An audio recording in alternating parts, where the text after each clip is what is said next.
Once you've logged a number of flights on Pitot, you have the opportunity to go to the main menu and click My Travel Map. You'll see this, which will be a map coloured by frequency domain of how often you fly on various routes. If you mouse over the routes, they will show you which airline you flew, which flight number it was. So if you click through, you can see the airline and you can see where you flew, from where and to where. And you can also click on the airline and be taken to that airline's map itself. So if you give it a moment, it'll load. Here we go. Map for Malaysian Airlines. Along the top of the map, you have the options to change the airline colours to the actual colours of the airline, not frequency. So here you can see Air New Zealand, Qantas, and Air Vanuatu, of course, and Finnair. You can also change it to watercolour, which just changes the style of the map a little bit, so that maybe it might be better for screenshotting for Facebook. Along the left, you can zoom in and out, and you can click this button, which will take you to full screen. Of course, you can't really see this here, but it will fill the screen to the edges, and you can actually have a bit better experience if you're trying to screenshot. You have the access to a public version of your map, which you can share on Facebook by clicking this button or tweeting. You can also share the link by copying this and putting it on Facebook or sending it to a friend. Now back to your travel map. There's another part of the map I wanted to show you, which is the date filter.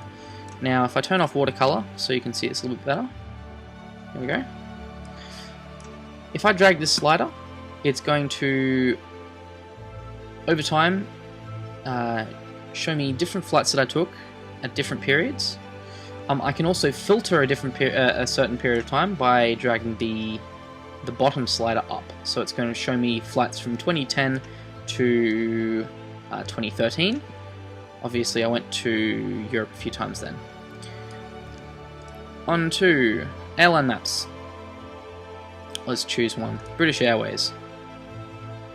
When you select an airline, it's going to crunch all of the flights that everyone takes on that airline and give you a nice map of that airline for you to see.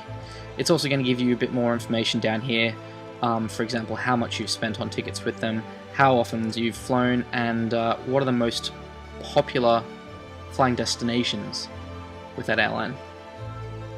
You can also click on an airport, so if I can zoom in somehow, I'm going to try and find Heathrow. It's sort of hidden in here somewhere. I believe that's Heathrow. Click on Heathrow, and it's going to give me a very similar map, but coloured by airline because there's multiple airlines that go in and out of Heathrow. If I zoom out, I can see there's Air Canada, there's British Airways, there's Air China, and I believe that's Royal Brunei. So you can explore the map and click through each airline, airport, to see the maps for each one. Also here you have access to the leaderboards for each airport. For example, through Abu Dhabi International, Peter Lowe has been the most prolific flyer, and I can actually click through to his map, which is actually quite impressive. Going to popular registered aircraft on the leaderboards, I can click through to the map for any aircraft on the database. This one obviously does a bit of flying around Australia and New Zealand for Qantas, I believe. There, Qantas.